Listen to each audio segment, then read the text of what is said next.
Visualize passing away due to an illness only to be brought before God. And when you're blessed with an almighty tool that lets you live out your dreams as a farmer, you start to attract dangerous monsters that seek out your power. The anime follows our MC, Hiraka Machio, a 39-year-old man who had fallen ill and passed away due to his terminal illness, only to be brought before God. God says they're willing to give Hiraku a second chance at life. And when God asks if there is anything Hiraku wants in particular, Hiraku says he wants to try farming in his new life.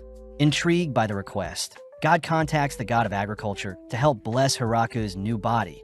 And to top things off, Hiraku is granted the almighty farming tool to make his life easier. Just like that, God sends Hiraku into his new body, waking up in a mysterious forest only to jump with joy seeing as he feels great in his new body. With his dreams of a farmer flashing through his mind, Hiraku scans the surrounding forest, only to question what he should do. Remembering the almighty farming tool he was given, Hiraku magically conjures a hoe only to begin breaking apart the soil beneath him, surprised to see the dirt is quite soft and fluffy. Realizing that he needs to find food and water to survive, Hiraku tries listening for any water stream nearby, but sadly only the rustling of leaves can be heard. When Hiraku begins trekking through the forest, he fails to find any edible plants, suddenly turning as he hears something scurry by him. Seeing as dangerous animals may reside in the forest, Hiraku speeds up his search only to bump into a massive tree where he marks as his home base. Even after searching for a while, Hiraku fails to find any water nearby, choosing to rely on some dowsing rods to help locate any underground water sources. Funnily, the dowsing rods don't work, leading Hiraku to conjure a shovel with his almighty farming tool, realizing that the almighty tool can morph into any basic farming equipment he desires. Interestingly, Hiraku sees that he can dig forever without getting tired, choosing to burrow deep underground until he strikes gold in the form of a water source. Back on the surface, Hiraku says he doesn't feel hungry at all, grateful for whatever blessings God gave him. Seeing as it's still too dangerous to venture into the forest, Hiraku begins clearing up the area around his base with his mighty tool, only to run into a tree that is in his way. Calling for an axe, Hiraku charges up a swing to chip away at the tree, but monstrously a single swing takes down the entire tree. Hiraku is amazed by the power of the almighty farming tool, swiftly conjuring a hatchet to help process the tree, and magically it slices and slides through the tree trunk like butter. Working throughout the day, Hiraku gathers his lumber into a pile, reasoning that he should start building a home, but fears he doesn't have any nails or adhesive to bind the wood together. With the sun beginning to set, Hiraku tries calling for some matches to start a fire, but sadly nothing happens. Racking his brain for an alternative solution, Hiraku conjures a magnifying glass, but sadly the sun has set before he can put it to use. Choosing to carve a hole in the massive tree, Hiraku spends his time carving some utensils with a chisel, only to be mesmerized by the two moons in the night sky. Having stayed up all night to experiment with different wood carvings, Hiraku rehydrates the next day using his underground water source, only to finally start a fire using his magnifying glass.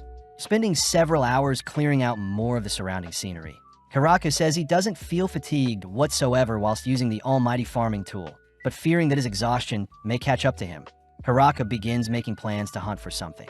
Right on cue, a ravenous-looking bunny rushes towards Hiraku, and before he knows it, he slays the creature, choosing to roast it over his fire for his first meal in this new world. Although the roasted bunny wasn't the tastiest, Hiraku continues setting up his home base by installing a wooden toilet with a decent filtration system, and with some added walls and a roof over the toilet, Hiraku can finally relieve himself in peace. Getting back to work, Hiraku begins tilling the soil in preparation for his farm. And as he works throughout the day to create 3 soil patches, he realizes that he doesn't have any seeds to grow. A little annoyed, Hiraku stuffs himself with any leftover rabbit only to head to bed, but when he awakens the next day, he is surprised to see several sprouts growing in his soil patches. Wondering if the almighty farming tool helped with this miracle, Hiraku gets fired up to nurture his new plants as he begins creating a ditch and adding some fencing to prevent wild rabbits from invading his patches. Moving forward a few days, Hiraku is seen expanding his farm and finishing up his fencing around his home, only to wonder if the rabbits he's been slaying have been trying to hunt him. Regardless, Hiraku uses his almighty tool to help water his plants, noting how they grow faster with the almighty tool's touch. In the coming days, Hiraku finally finishes creating his first small hut, Hiraku was proud that the entire structure was made out of wood, spending his nights in the hut and away from the monsters that lurk in the forest, only to continue nurturing his farm during the day. Interestingly enough, Hiraku runs into a pair of dogs on a particular day, and seeing as they don't seem to be hostile, Hiraku invites them into his home. Having slain a giant boar, Hiraku spares some of the meat he harvested, only to notice one of the dogs is currently pregnant, suspecting that the canines are looking for a safe place to give birth. Hiraku says he always wanted a pet dog, but out of nowhere the female dog begins to writhe in pain, signaling to Hiraku that she is about to give birth. Quickly taking the dogs to his hut, Hiraku reasons he should fetch the dog some water, and seeing as the female dog is in pain, Hiraku places a fire outside the hut for the dogs, all whilst he spends his night back in the hole in the tree. Hiraku says it's a relief that the giant boar he slayed didn't find the dogs first, and as Hiraku knocks out for the night, he awakens the next day to a pleasant surprise. With the female dog managing to give birth to 4 smaller pups, Hiraku celebrates a successful delivery by feeding the dogs some fatty meat, and as some more time passes, the dogs eventually become fond of living with Hiraku. Hiraku chose to create a separate, bigger home for himself, whilst the dogs were given a small hut. Plus, it seems some of Hiraku's plants are finally sprouting, with his first harvest containing tomatoes. Over time, the dogs would help hunt monsters and guard Hiraku's farm, leading Hiraku to begin naming them, starting with Kuro for the father dog and Yuki for the mother, whilst the children were called Kuro 1, Kuro 2, Kuro 3, and Kuro 4. With even the dogs enjoying the vegetables he grows, Hiraku says he needs to build a storage room and build more furniture and tools to make his life easier, excited to see what is to come in the future. At night, we see a hooded lady asking for a way to cross the nearby mountain, but a townsfolk says it is too dangerous to cross the mountain since she'll need to pass through the forest of death. Cutting over to God, we see him checking in on how Hiraku is doing, only to feel bad seeing as Hiraku was spawned into the forest of death with nothing to go on. Luckily, Hiraku is doing pretty well, having managed to grow potato, onions, tomatoes, and cabbages with the help of his almighty tool, and strangely whatever plant Hiraku was thinking about when he was tilling the soil was ultimately the plant that began magically growing after using the almighty farming tool. Hiraku suspects that most plants bear vegetables after 2 weeks, and upon inspecting the potatoes, Hiraku realizes that the potatoes grown near the root are actually poisonous, information he commits to heart. Hiraku also shows off the statues he carved of the agriculture and creator god as a way to thank them for his new life. And as Hiraku sits down for a stew he created with his homegrown vegetables and the meat he hunted and drained, Hiraku says he could definitely use some seasoning to spice up his meals. Hiraku reasons he should start planting some fruit plants as well, placing them outside his fence, seeing as they'll take a while to grow, and in the meantime Hiraku plays fetch with the dogs. Hiraku is glad to have others to spend time with, surprised to see the dogs have horns, and interestingly enough, Hiraku can use them to help navigate through the forest. With the help of Kuro's keen senses, Hiraku stumbles onto a river that could act as a reliable water source. And with Hiraku wanting to dig a path from the river all the way back to his home, he first sets up a toilet near the river in case of emergencies. Having transformed his almighty tool into a wheelbarrow, Hiraku says he can transport things around more faster, and back at home base, he has begun expansion of his fields.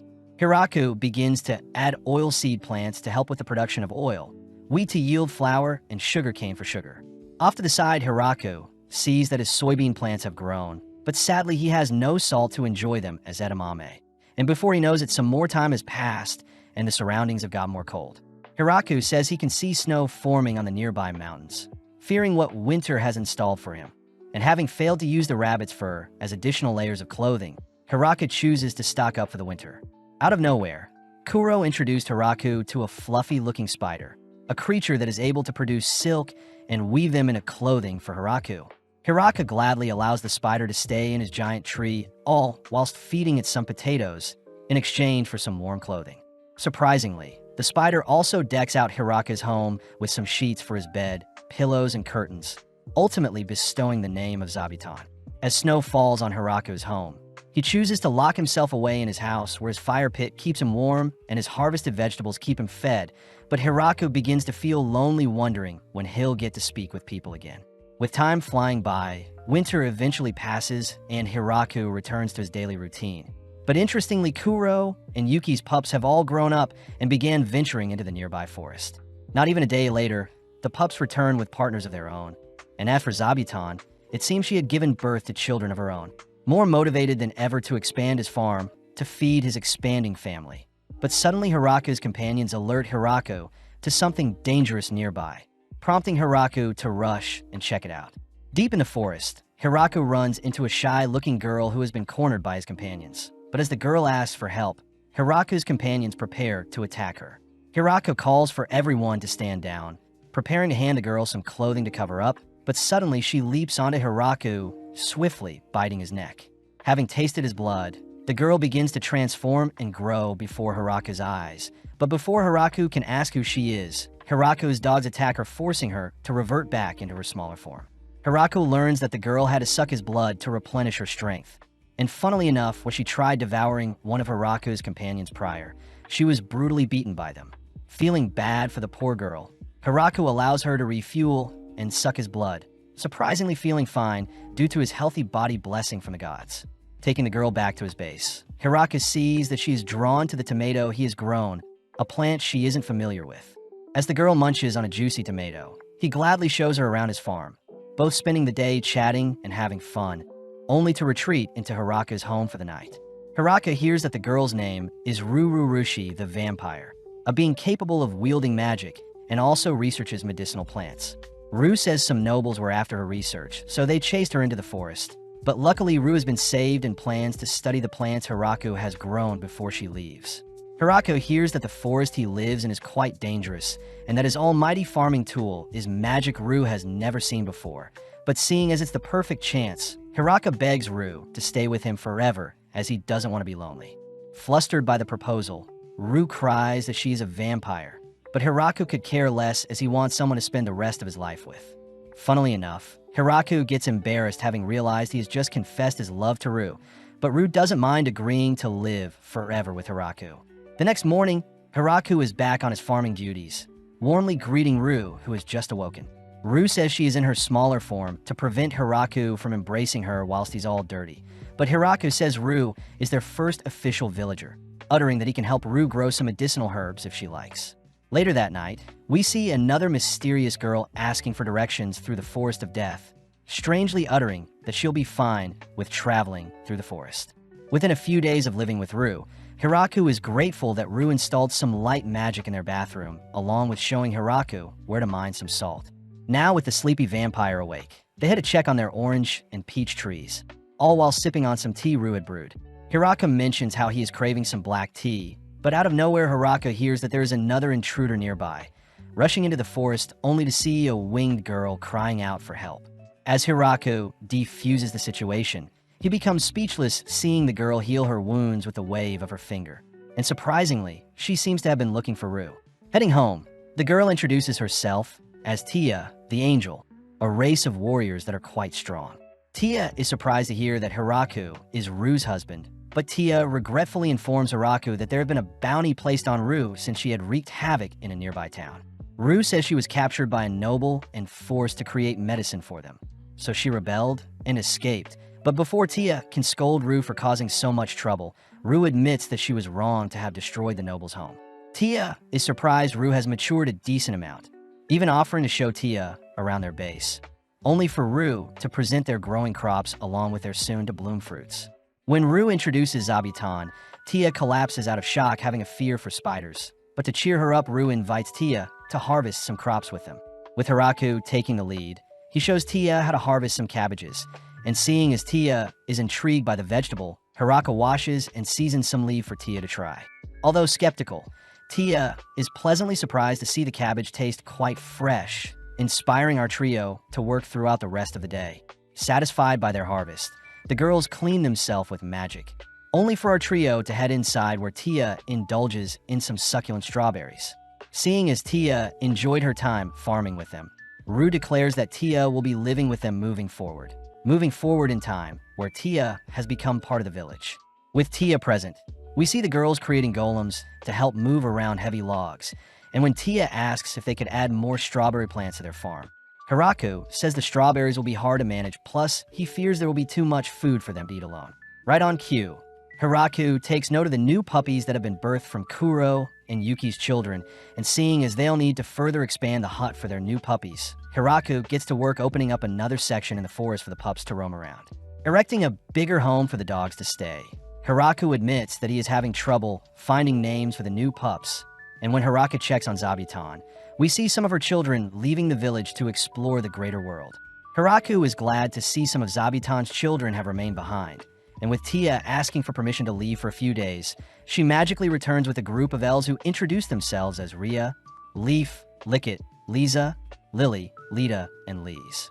When the elves try asking if they can live with Hiraku, Hiraka wonders if he should refuse, but Tia reveals that the elves originally lived up north, but a war amongst humans wiped out their village. The elves that survived now roam the land with no place they can call home, and with both Tia and Ru begging Hiraku to accept the elves as their family, Hiraku eventually gives in. When Ru shows off Zabuton and the dogs that also live on the farm, the elves faint as they also fear such scary creatures. But seeing as the elves need a home, the gang begin preparations.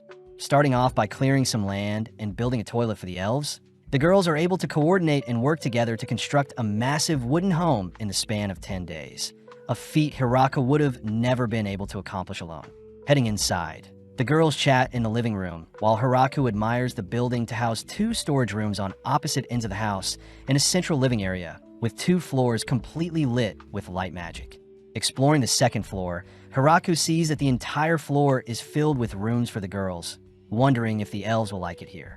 Within a few days, Hiraku is glad to see the elves getting used to living on a farm. But when speaking with Ria, Hiraku is surprised that elves aren't beings that love spending time in nature and forage to survive. Ria says people shouldn't underestimate the harsh conditions of nature. And even more surprisingly, Ria says she wants to start mining and doing some blacksmithing as repayment to Hiraku for giving them a place to live. Not even a day later, we see the elven girls constructing a furnace, and as Ria beats away at some hot metal, she presents to Hiraku a metal pot. Hiraku is amazed at the elves' knowledge, surprised that Ria is around 400 years old whilst their youngest is around 300 years old, but the girls seem to be interested in reproducing now that they've found a place to settle down. That evening, whilst Hiraku and some of the girls are doing their daily harvest, we see Ria ask permission to use some of the flour they had created from the wheat they grew, hinting that they have something special in mind they want to create. Getting to work, we see the elves sifting and baking some dough, only to show off some freshly baked bread they created with the help of some natural yeast. But as the gang stuff their faces with the bread, Hiraku asks if the land they're on belongs to anyone. Thinking for a bit, Ru says technically the demon lord owns the land, a revelation that haunts Hiraku. Ru reassures Hiraku that since he refurbished and refined the land himself, he will have full ownership of the land. And as we cut to later that night, we see Tia chatting with Ria and Ru.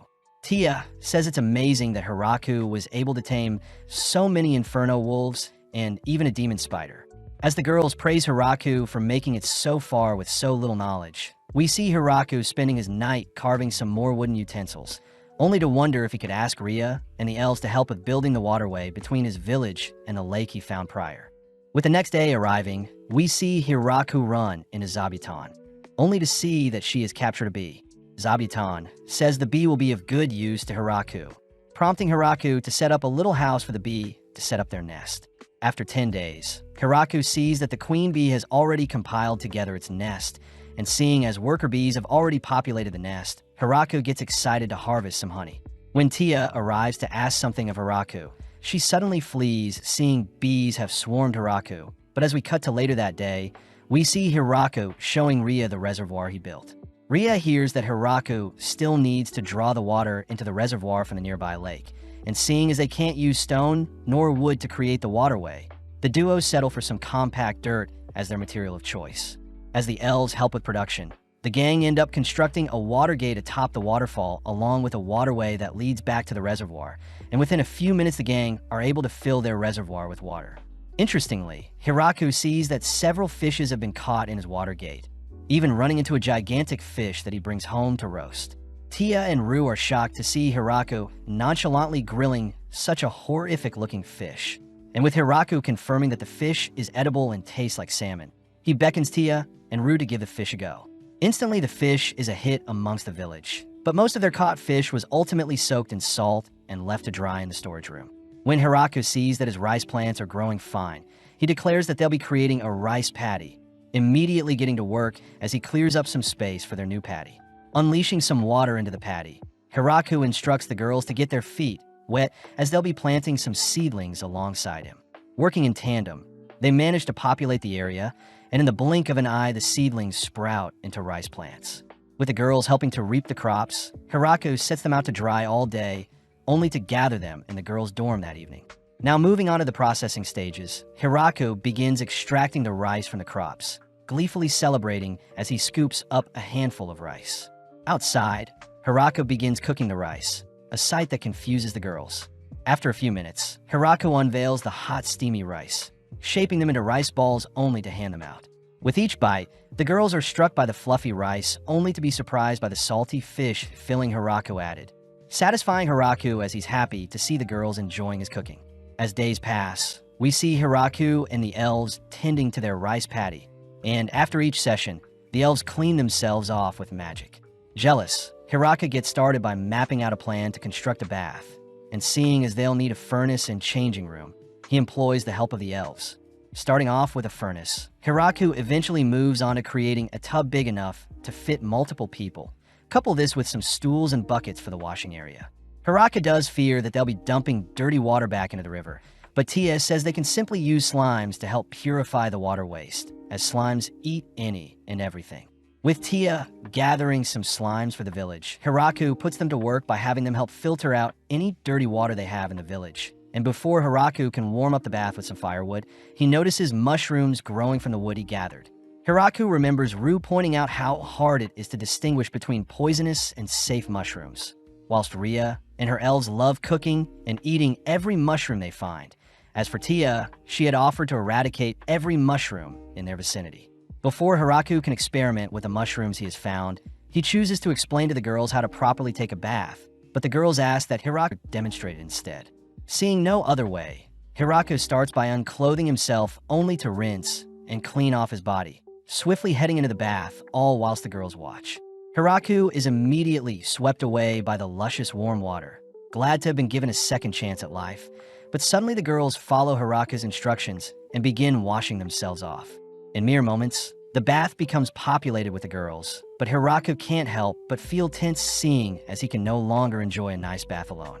The next day, Hirako sees that more mushrooms have grown on some of the wood he had left out. But before he can make plans to eat them tonight, he sees that 5 more elves are seeking refuge in his village. Introduced as Lafa, Lhasa, Lalasha, Lalu, and Lami, Hirako says he is happy to take them in, but they'll need to build a new home for the girls to live in. Ria takes charge and cries that they'll all finally be able to repopulate with Hirako's help. But off to the side, we see Kuro commend Hirako for attracting so many women. Kuro says he had always been a lone wolf who roamed the nearby forest, but when he met Yuki, he instantly fell in love with her. On one fateful day, Kuro and Yuki were attacked by a grappler bear, the king of the forest that brought both Kuro and Yuki to the brink of death, but strangely the bear chose to spare the duo. It was then when Kuro and Yuki sought out Hirako's help for a place to stay and give birth. And even though Hirako wielded the almighty farming tool that could slay anything, Hirako still lent a helping hand to save Kuro and Yuki's life. Kuro says Hirako will forever be their masters, wondering if Hirako understands how terrifying their breed of inferno wolves can be. But none of that really matters, as Kuro says he is just blessed to have such a caring master. Cutting forward a few days, Hirako is baffled to lay eyes on the massive mansion Ria and the elves had managed to construct, and seeing as everyone is living together, Hirako will have the biggest room in the mansion. Heading into the main hall, Ria first shows Hirako his portion of the house, only to move to the opposite side of the building, where she shows off the kitchen and an outdoor cooking area. Underground is the cellar to store food and firewood, and on the second floor, we see Rue and Tia excited to see they have rooms of their own. Seeing an interesting room in particular, Hirako heaves open the door, only to quickly shut it, seeing as it resembles a dungeon of sorts. Taken to the massive window overlooking the massive tree, Ria says she can change and add anything if Hirako has any complaints, but suddenly getting an idea, Hirako chooses to add statues of Kuro and Yuki at the entrance of their home. After some field work, Hirako gets set up with the ingredients to make curry, a food item that intrigues Tia and Rue. Taking the girls outside, they're surprised to see so many plants they've never seen before, but Hirako says most of the plants have been preserved thanks to his almighty tool. Heading over to the cumin plants, Hirako grabs a handful of dried out seeds. Next up is turmeric, where the girls help dry out. Before they leave, Hiraka stocks up on coriander seeds, cilantro leaves, black peppers, and cayenne peppers, but strangely the coriander seems to scare off Yuki and Kuro, a plant Rue says needs to be studied. Back at home, Hiraka sees that Ria is his only helper, starting off by frying some rabbit meat. Whilst Hiraku grinds up the seasoning, he instructs Ria to remove the meat once they've turned golden brown, only to place the cumin into the juices left behind by the meat. Immediately, the duo are struck by a sweet, aromatic scent, and upon adding the vegetables to sauté in the juices, we see the aromas attracting everyone. Finally dumping in the spices and the meat back in, Hiraku leaves the curry concoction to simmer, but suddenly he realizes he forgot to make naan bread. Seeing as rice could be their backup plan, Hiraku and Ria rush to gather some dough, only for Hiraku to begin cooking them by sticking them onto a hot pan to puff up. As the sun begins to set, we see Hiraku serving everyone some naan with their curry, and with Hiraku instructing everyone to scoop up the curry with the naan, the girls instantly fall in love with the rich flavors from such a meal. Seeing the girls all gathered for seconds, Hiraku celebrates a successful dinner, and with winter already rearing its head, we see Hiraku hard at work stocking up for the storm ahead of them. This time, Hiraku remembers to hand Zabuton some potatoes before she goes into hibernation during the winter, happy to exchange the food for some extra blankets. Passing by Ria, Hiraku sees that she is still working on expanding her blacksmithing forge. As for Rue and Tia, they're focused on drying out the meat to preserve and eat over winter. Hiraku proudly shows off his snow storage, containers that store any leftover vegetables, and by covering them with sheets and allowing snow to form over them, the vegetables will be able to be frozen and preserved over winter. Seeing Rue brandishing her magic, Hiraku tries conjuring a spell of his own, but nothing happens. That night, Hiraku hears that low-tier ignition spells will be his best bet at learning magic, but he'll still need to study magic to pull it off. Rue points out how amazing Tia is for being able to create and control multiple golems at once. And before Hiraku can praise the other girls for being so talented compared to himself, Rue declares that Hiraku is the most impressive of them all. With winter arriving and snow plaguing their land, we follow Hiraku carving some board games in the form of reversi, chess, and mahjong for the gang to indulge in. With Hiraku teaching the girls the rules for reversi, Rue immediately challenges Tia to a game, but within a few moments Tia easily begins to dominate Rue. When Rue tries flipping the board to restart their game, Tia employs some magic to revert her foul play, and when Hiraku checks on the others, he sees everyone deeply focused on their matches. When Rue tries challenging Kuro, she is instantly defeated by the genius dog. Sitting down for a game of mahjong, Hiraku tries avenging Rue's honor, but sadly Kuro and the girls wipe the floor with him, leading Hiraku to create a bowling game to get the gang more active. With the gang spending all of their time indoors playing games and sharing meals together, winter flies by quickly, and with spring arriving, Hiraku rushes to greet the warm sun. Hiraku says they need to continue planting their crops to revitalize their farm, but out of nowhere Hiraku detects a monster flying towards their home, a creature the girls recognize to be a wyvern. With a massive howl, the wyvern ruptures the air currents in the skies, and when it begins charging up a fireball, Rue and Tia are forced to erect defense spells to halt the projectile. With Ria and the elves rushing to help stoke out any flames caused by the impact, we see Hiraku racking his brain for a way to slay the beast before him. And as he thinks deeply, we see his almighty farming tool morph into a glowing spear. Without hesitating, Hiraku launches the spear towards the wyvern, all watching as the wyvern projects several barriers to slow down the projectile. But monstrously, the spear pierces the barriers and clips one of the wyvern's wings. Calling back his spear, Hiraku heaves it once again at the wyvern's stomach, officially plucking the monster out of the skies. Rushing over to inspect the corpse, Hiraku confirms the creature is unconscious, hearing that encountering such large creatures are actually quite rare. Hiraku wonders if someone had sent the wyvern to attack them, but the girls say no one would willingly send in such a magical creature to disturb their land, prompting Hiraku to declare they'll feast on the creature. Seeing as wyverns are a delicacy even amongst nobles, Hiraku whips up a simple steak, some wrapped-up meatballs, and some wyvern stew, all food items that the girls thoroughly enjoy. With everyone glad that things were resolved without issue, Rue asks if Tia would be able to block Hiraku's powerful spear, but Tia says she would stand no chance against such a weapon. The girls are glad that Hiraku isn't a bad person, but as we cut to the Demon Lord's castle in the Kingdom of Galgardo, we follow 3 of the 4 generals of the demon army chatting. Bizzle Chrome reveals that a wyvern was decimated by someone with only 2 attacks. News that baffles both Randon and Glatz. But Bizzle says they must remain calm and handle things. At the same time in Gatekeeper Dragons, Drime's lair, we see the blue dragon Doremu asking Gucci if he could survive Hiraku's spear attack. But Gucci says there would be nothing that could defend against such an attack. The next day, we see Hiraku yearn for the taste of alcohol as it would pair well with their wyvern meat.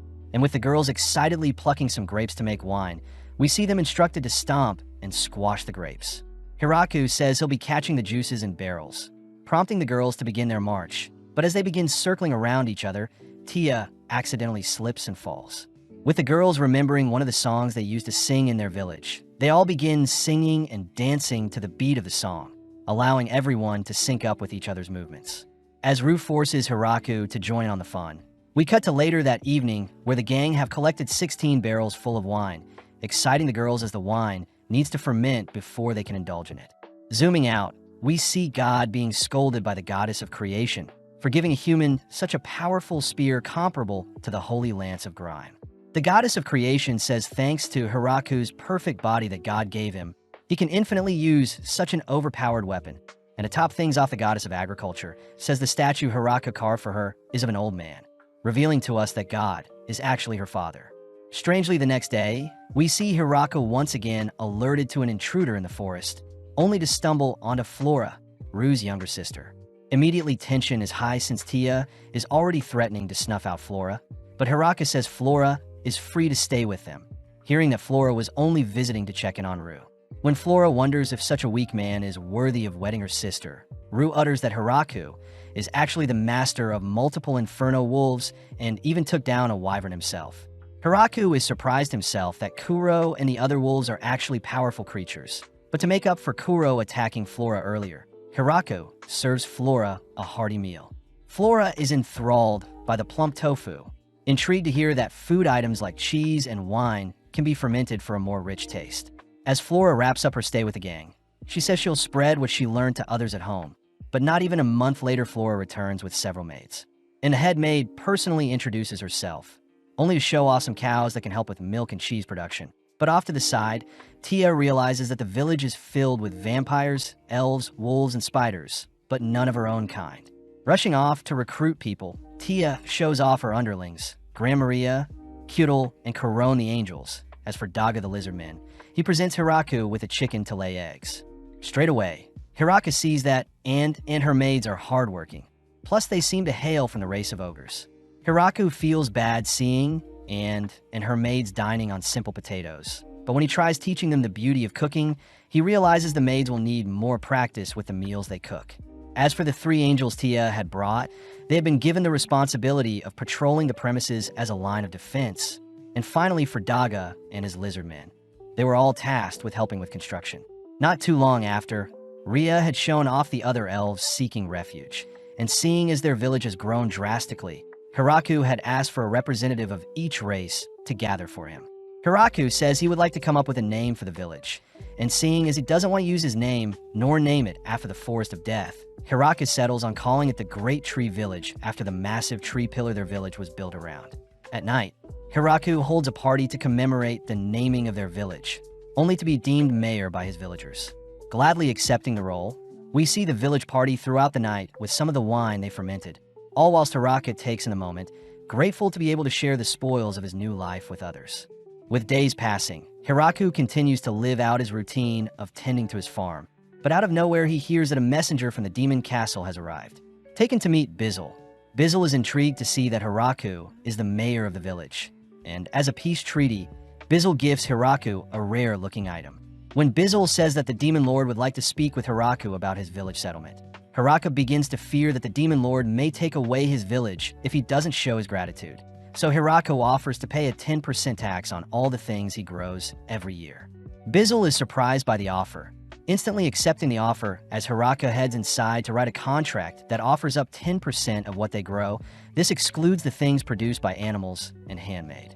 Just like that, Bizzle surprisingly leaves without any complaints, only for the girls to compliment Hiraku's negotiation tactics. Since their village is paying tax, they are now under the Demon Lord's protection, and normally a tax of 50 to 60% is to be expected, plus having the demon pick up the tax once every year was quite bold. Rue is ecstatic that the gift granted to them is a rare medicine capable of healing all wounds. But as we cut to later that night, we see the three demon generals gathered once more. Bizzle had reported that Hiraku was willing to submit to the Demon King for only a 10% tax, an offer he couldn't refuse, especially since Rue the Vampire Princess and Tia, the strongest of the angels, were amongst the villagers. The generals begin to quiver when they hear that an army of high elves and inferno wolves were part of the village. And to make things worse, the killer angels were the ones who were patrolling the village. Bizzle says he was lucky that Hiraku didn't mark the demons as his enemy. And strangely, they were given some apples wrapped in the silk of a demon spider, a creature that even gave a previous demon lord a hard time. Surprisingly, the next day, Dorame, the ruler of the dragon, and Gucci present Hiraku a special sword, as a gift, seeing as they're technically neighbors. Hiraku asks why Dorame is bowing his head, and seeing as Dorame is quite scared, Hiraku invites the visitors in, only for Dorame to transform into his human form. Instantly, Dorame takes a liking to the village's food and booze, but Gucci asks the drunk Dorame to not cause a scene. With some apples as parting gifts, Hiraku sends Dorame and Gucci off, only to wonder how he should handle other diplomatic relations moving forward. The next day, Hiraku says he wants to build a separate guest house for people who visit, and combined with Ria's expertise, the elves get to work constructing a secondary home to house 30 visitors at max capacity. Hiraku also begins changing the way they greet visitors, as it's not cordial for Gran Maria nor the lizard men to capture and drag the visitors to their village. Hiraku suggested that they have a welcome party filled with villagers for each race, and Flora and Rue would be tasked with spying on them throughout the day in case they were up to no good. Within a few days of preparation, the village received some visitors, people that came from the Howling Village east of the forest. When Garf tries introducing himself, Rue chooses to welcome them, asking if everyone present is part of Garf's party. But when Garf says only 5 of them are in his party, Rue says she knows Garf is lying. With the Inferno Hounds sniffing out 2 other men, Rue reminds the men to behave whilst visiting, and seeing as they're here to establish relations as well, Garf and his men are taken to the guest house. Greeted by and her maids, the men get comfy, but the girls are still on high alert, seeing as Garf didn't bring any gifts for the village. The girls utter that their hospitality will reflect how well Garf and his men respect their village, and seeing as Garf had lied to them and didn't bring any gifts, the girls only plan on serving them mediocre food at best. Luckily, Hiraku was able to convince the girls to serve them some wine, finally easing the mood as Hiraku asks to know more about the Howling Village. Apparently, the Howling Village has been thriving for over 500 years, with its settlement split across 5 regions, and it houses around 100 beastmen in total. Garf and his men are here to find new ways of trading to sustain their village, as they mainly hunt and mine. And with Tia charming the men, she learns that the 2 hidden men were backups in case something happened to Garf and the others. The next day, Hiraku gets down to business with Garf's trade proposal, hearing that Garf wants to trade raw goods and that Hiraku will need to travel to their village when trading. Hiraku reasons that he could use the dogs to help with transportation, and when Garf offers to trade ores, paints, and glass, Hiraku immediately agrees to exchange them for the crops they grow. Before Garf and his men depart, Garf apologizes for not bringing gifts as his village is quite poor, but Hiraku reassures Garf that it's fine. When their first trade with the Howling Village arrives, Tia is elected to travel to the village in place of Hiraku, and thanks to Dorame offering to give him a ride, their travel should take less than a day. Apparently, Dorame has become a recent visitor, having brought various gifts in exchange for the wine the village fermented. As Dorame takes to the air, we see Tia arriving at the Howling Village not too long after, and although the villagers were hesitant at first, they eventually celebrated a successful trade with the Great Tree Village. Tia reports that the Beastmen want to send over 20 of their kind to live with Hiraku's village, and fearing that they need more manpower, Hiraku requests that there be a mix of boys and girls amongst the Beast people joining them. Soon after, Senna and many other Beast girls greet Hiraku, all hesitant at what Hiraku has installed for them. Surprisingly, Hiraku warmly greets them, prompting Senna to show off the boys they've picked out just like Hiraku asked for. Sadly, they weren't the manpower he was expecting. With Lemulias as the Beastman's house manager, the Beast people slowly integrate into life in the village, but they still faint upon seeing Zabuton and the Inferno Hounds. Hiraku is glad to see the Beast kids thriving in the village, but upon seeing Senna able to use magic, Hiraku gets jealous realizing that everyone in the village is capable of some form of magic, except him of course. Before Hiraku can get back to work, he hears a report of a grappler bear and a bloody viper fighting in the forest, and seeing as their fighting may harm the village, Hiraku has Grandmaria escort him to the battle. Seeing the two colossal beings brawling in the distance, Hiraku orders for Grandmaria to fly in close to them, and within a few seconds Hiraku finishes slaying them. The angels are amazed at Hiraku's power, and seeing as he's hunted massive monsters, Hiraku gets to work whipping up some wine-braised grappler bear alongside some fired bloody viper. The girls are impressed by Hiraku's cooking, but Hiraku says he's still missing some sauce, choosing to visit Flora as he asks her for some medicine that can slay microorganisms. Flora gleefully hands Hiraku some medicine that will do the trick, only to report that her experiments into fermentation have not been going well, but Hiraku beckons Flora to continue trying. Choosing to retrieve some eggs, Hiraku gets to work whipping together the eggs with salt, vinegar, and oil to create mayonnaise. Whilst Flora is here, he asks for help with making miso, working together to boil and grind some soybeans into a barrel, only to set it to ferment for the next few months. At that moment, Rue reports that Hiraku has visitors, only to be taken to meet Donovan and his elder dwarves. Donovan says he wants some of Hiraku's wine, but the girls stop Hiraku from giving away their alcohol for free. Funnily, when Donovan offers to create unique alcohols from the crops Hiraku has grown, the girls suddenly change their minds. Getting to work, Donovan and his men put their expertise in alcohol creation to the test, only to present some corn whiskey to Hiraku. Grateful for the delicious alcohol, Hiraku eventually employed Donovan and his men as brewers for their village, and seeing as their village is growing even more, Hiraku holds a celebration to welcome them all. As the gang drink the night away, we see Hiraku glad to see that he is no longer the only man in his village, choosing to spend the rest of the night chatting with Donovan. The next day, we see Hiraku doing some field work only to suddenly spot a red-horned dragon flying towards his village. Unable to determine the dragon's intent, Hiraku watches as Dorame attacks the red-horned dragon, but strangely a second white dragon appears. Instantly, Hiraku tosses out his spear to scare the white dragon, but before he can slay the intruding dragons, Gucci cries out that the dragons are visitors. Revealed to be Dorame's wife and daughter, Ladisamun and Grafalun, who have simply followed Dorame to the village as he was constantly sneaking off at night with all of their treasures. Luckily, Hiraku is able to clear things up as Dorame was only sneaking off and drinking the night away. And before Dorame and his family can leave, Grafalun admits that she wouldn't be alive if she didn't evade the spear Hiraku tossed at her, seeing as they don't want such power to be their enemy. Grafalun orders Lastismun to befriend Hiraku and the village in order to prevent any altercations in the future, and with Lastismun being accepted as a villager by Hiraku, he ultimately gives her the name of Lasti. Although Lasti is given simple tasks, she is unable to complete them, seeing as her power as a dragon causes things to go wrong. Hiraku notices that Shuro and the other animals are quite on edge when around Lasti, and seeing as dragons are meant to be intellectual creatures, we see Hiraku put Lasti in charge of diplomatic relations for his village. When Bizzle went to the Great Tree Village to pick up some fruits, he became speechless upon seeing Lasti casually working amongst them. And when Bizzle reported the news back to the other demon generals, they all agreed that they needed one of their own to live amongst the villagers. Calling for Florem, Bizzle had instructed his own daughter to infiltrate and investigate the military power of Hiraku's village, a task Florem gladly accepts, seeing as she is quite confident in her powers. When Florem visited the village, she was shocked to see Lasti, the almighty dragon, greeting her. And when Lasti begins showing off the vineyard they had procured, Florem wonders what the Great Tree Village could be hiding. When a messenger from the Howling Village appeared, Lasti left Florem to explore the village, all whilst Lasti dealt with the messenger.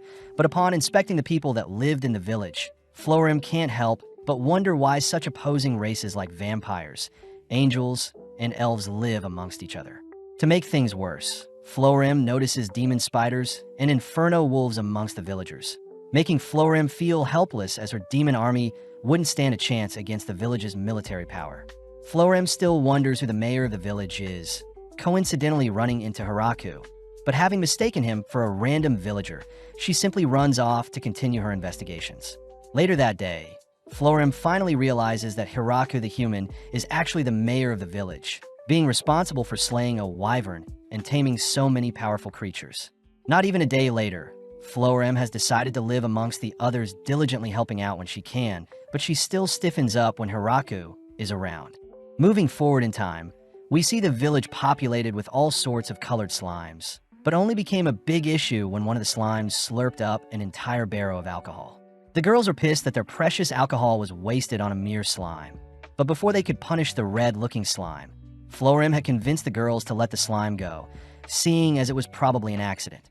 With autumn finally here, Hiraku is glad to see he was able to get more work done in the cooler temperature, and having worked up a storm, Hiraku and the girls sit down for some hot pot. Hiraku says he loves adding mushrooms to the hot pot, but what he is craving is seafood, alerting the girls as they wonder what types of creatures they'll have to face to satisfy Hiraku's hunger. Seeing as they need access to the ocean, Florem suggests they visit the port city south of their location, sparking Flora and Lasti to join Florem on their travels to the port city of Shishato. Within 3 days, the girls return with Michael Gorown, the merchant, who shows off an array of marine products he has procured. And as a gift, Michael promises to give Hiraku as much seaweed as he wants, seeing as fishermen have no use for it. Getting serious, Michael requests to be the purveyor of the Great Tree Village, someone that will be solely responsible for all the trades done by the village. Michael says he can make the village much more money, especially with the unique crops the village grows. And with Michael running through his plans and partnership with the village, they wrap up their business talks before sundown. Hiraku is grateful to have met such a skilled merchant, but as we flash back a few days to before Michael met Hiraku, we follow him in the city of Shishato, where he is very busy having to manage the largest trading company in the city. Michael had heard that some people are here to drop off some goods, and upon hearing that they're from a farm, Michael rushes to greet them. Horrified to see that Florem, the daughter from the Chrome Demon family, and Lasti, the horrifying dragon, are present, Michael had chosen to brace himself for what is to come. Taken outside and brought before some rare fruits, Michael was surprised that the girls are offering up the rare fruits for some of the fish his company caught. And when Michael was brought to meet Lasti's family and the villagers of the Great Tree Village, he reasoned that he needed to befriend Hiraku at all cost. In the present, Michael says he is glad things went well, all whilst Hiraku and the girls enjoy a hearty hot pot with the seafood Michael dropped off. On another fateful day, Hiraku ran into another dragon that gave the angels trouble, and the dragon seems to be destroying the nearby forest. Hiraku chooses to take aim with his spear. Having plucked the dragon from the skies, he sees that the dragon is actually a girl, and strangely the girl isn't explaining her reason for showing up. Before Hiraku can interrogate her, Dorame appears and apologizes on behalf of his big sister Hakurin, only to reveal that Hakurin is here to see who Lasti's future husband is. Hiraku also hears that Hakurin is jealous, seeing as Lasti found a man before she could, but this annoys Hiraku as he demands that Hakurin clean up the mess she made in the forest. At night, Hiraku treats Dorame and Hakurin to a feast, something that makes Lasti feel bad, seeing as they're causing trouble for Hiraku. Hiraku reassures Lasti that it's fine, and seeing as Hakurin wants to play mahjong with everyone, they all agree to play strip mahjong. After only a few games, we see the dragons dominating Hiraku as he is left with only his boxers. And with the final game being played, Hiraku is forced to utterly embarrass himself in front of the others. Back at the Demon Castle, we see that the demon generals have heard of Hakurin, the mighty dragon, gathering at the Great Tree Village as well. But Demon Lord Gargard seems to be more worried about his daughter, who has been ignoring him recently.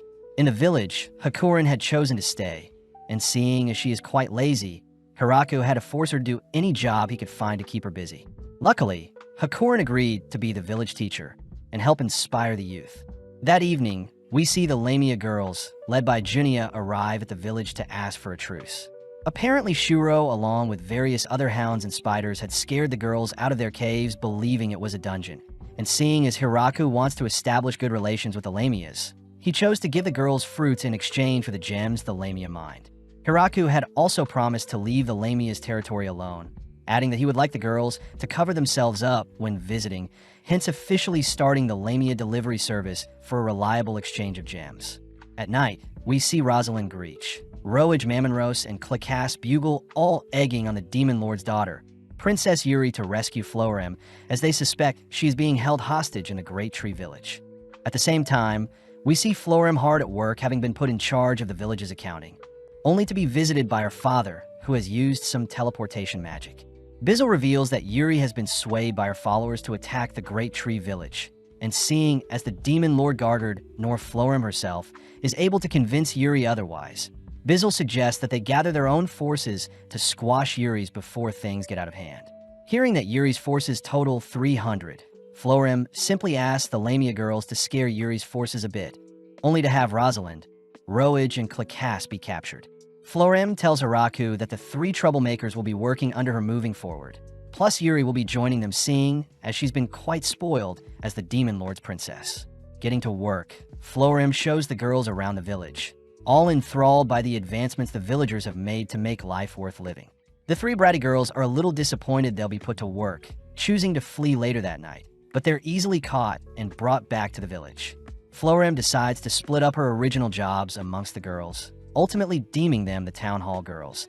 And as Florem spends the rest of her time with Yuri, Yuri admits that she wasn't expecting such pleasant living conditions. Yuri apologizes for wanting to harm the Great Tree Village, but she cries that she simply wanted Florem back, having believed she was taken hostage.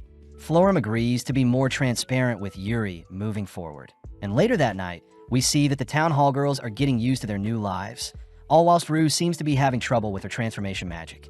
As days pass by, we see Yuri and the town hall girls all working alongside the Beast children to handle mundane tasks, all whilst taking the commoner life they would have never had to experience. Not too long after, we see Bizzle arriving to pick up Yuri, sending her off with a basket of goods as she promises to visit every so often, surprised to see the town hall girls are choosing to stay, having taken a liking to the food and carefree lifestyle. As Bizzle helps teleport Yuri away, we cut to Gargard, who asks Bizzle for advice on raising a daughter, curious as to why Yuri always seems busy. Bizzle suspects that Yuri will most likely mature and take a liking to politics, but Gargard wonders if Yuri has taken a liking to a man, something Bizzle shoots down immediately. With winter almost arriving, Hiraku is amazed by the amount they were able to harvest, but he fears they won't have enough space to store all of their goods. Last, he asks if they could send some food back to her parents, prompting Hakurin to ask if she could send some back to her parents as well. Hiraku hears that Hakurin's father lives far north whilst her mother lives far south, and Tia recognizes the dragons to be the infamous Emperor Dragon Dusu and Hurricane Dragon Raymiran.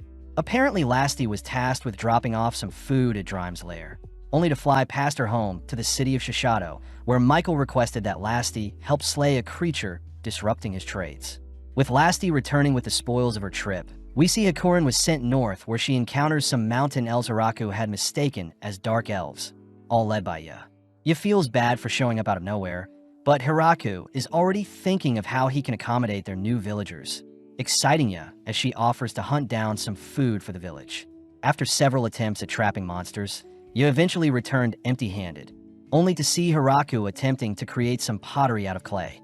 Fascinated by the process, Ya eventually took over the role and became of use as she was able to create various items with the technique she learnt from Hiraku.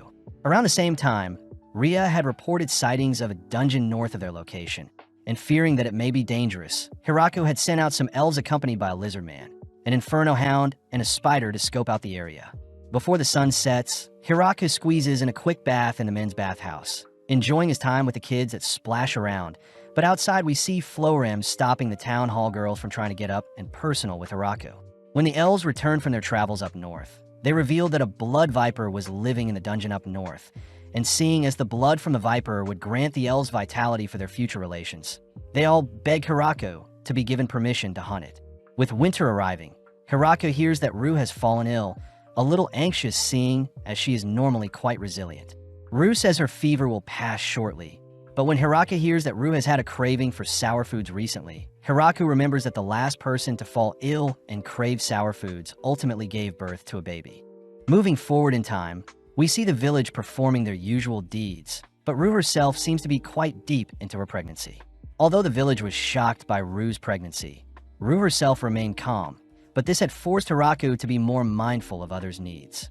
Hiraku begins walking us through his day, recounting a time when he would wake up early, but this only maid and her maids wake up even earlier to fulfill their daily chores, so Hiraku sleeps in for the maid's sake, and normally makes a report daily to fill Hiraku in on anything he needs to handle, only for Hiraku to sit down for breakfast, where he is part of the first cohort of people to eat. These, of course, include Tia and an exhausted Flora, along with any other early birds. The second cohort is normally all the maids And finally, the third cohort is everyone else. And funnily enough, Ikurin usually sleeps past their allotted breakfast times. Gran Maria also reports to Hiraku when she can, but Hiraku was surprised to learn that Gran Maria and her angels are actually quite lazy when they're off duty. After breakfast, Hiraku hits the farm for some field work, occasionally running into some garden pests that harm their crops. And with the help of Hiraku's companions, most of them get dealt with before they do too much harm. Hiraku makes sure to check on the entirety of the farm throughout the day, only to stop for lunch with the girls that are also on break, a concept that was foreign to the girls who questioned if eating 2 to 3 meals a day was okay for them. After lunch, Hiraku gets to work dealing with any reports or conflicts that may arise, and seeing as their farm needs to expand further to account for the ever-increasing population, Hiraku has added flowers to decorate their base. Hiraku makes it his duty to help out where he can in the village, and this means occasionally joining in on the ogres and lizardmen's training sessions. But sadly, Hiraku doesn't hold a candle to the others when training, unless he uses his almighty spear. As the sun sets, the girls normally gather for dinner, where they enjoy a meal together and make any more reports. Hiraku was surprised to have received a letter from Yuri, something Florim apologizes for, as Yuri constantly asks for fruit from their farm along with special dresses tailored for her. After dinner is bath time, where Hiraku gets to melt away any stress alone, all whilst the girls seem to be having a blast bathing each other. And as Hiraku heads to bed, he takes note of the elves who watch over him throughout the night. Hiraku had also learned that Donovan, Vilcox, and Cross are all hard workers that tend to stay sober when on the clock, impressed that the men are very dedicated to their craft of alcohol brewing. When Donovan had asked Hiraku to increase his grape production 3-fold, Hiraku had wondered how he could expand his farm further, but out of nowhere Senna reports that a strange man had infiltrated their base. Revealed to be Valgriff, the progenitor of vampires, Hiraku invites him in for a chat, seeing as Rue knows him, and seeing as Valgriff had lived for around 4,000 years. Hiraku hears that Rue considers Valgriff to be her grandfather. Valgriff says he is here to bless and check in on Rue, uttering that he tends to erase his own memories to make life worth living. And interestingly enough, Valgriff had also met God when he was first brought to this world. Hiraku hears that Valgriff was praying to the god statues he had carved out, offering to carve out a new statue for Valgriff, a gift Valgriff immediately accepts. Before Valgriff leaves, he wishes the best for Rue and Flora, surprising Hiraku when he learns that the easygoing Valgriff is actually a very important person. Heading to the central church, Valgriff is seen greeting the head priest, only to ask the priest to display Hiraku's carving of God in place of their previous statue, created by the master sculptor Turuk. The priest is amazed by such a masterful sculptor, agreeing to relay the message to other churches to respect the genius that resides in the great tree village that had blessed them with such a masterful carving. Surprisingly, Valgriff had gifted the village a piano to celebrate Rue's pregnancy, a relic that Hiraku chooses to place in the village dining hall. The town hall girls immediately recognizes the piano to be an instrument only found in temples or big ceremonies. But before the girls can try playing the instrument, they panic, fearing they'll destroy such a relic. Luckily, Hiraku had asked Michael to fetch them a cheaper practice piano for people to use, pieces of equipment that became massive hits amongst the villagers. Hiraku noticed that Florim and the other demon girls were the only ones capable of playing the piano, leading the other girls to practice on the cheaper one. But Hiraku admits that it's quite annoying hearing